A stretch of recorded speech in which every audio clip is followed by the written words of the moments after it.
isang taon na, Oo nga. 'di ba? Pero Ano naman kung hindi, gagawa ng anumang hakbang ang Malacanang, ano yung mga magiging susunod na hakbang po ninyo?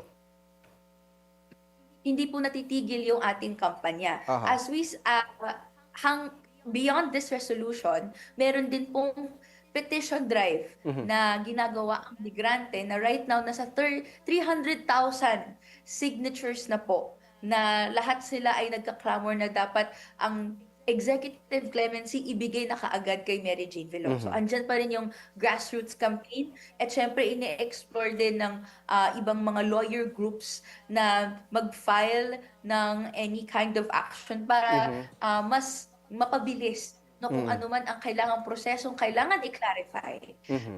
para hindi na nakabigin yung buhay ni Mary Jane Veloso sa ere. Oo. 15, alam niyo po ba na 25 years old si Mary Jane Veloso? Kabataan siya nung Mm. siya ay nadawit dito Yes. sa Hiking case.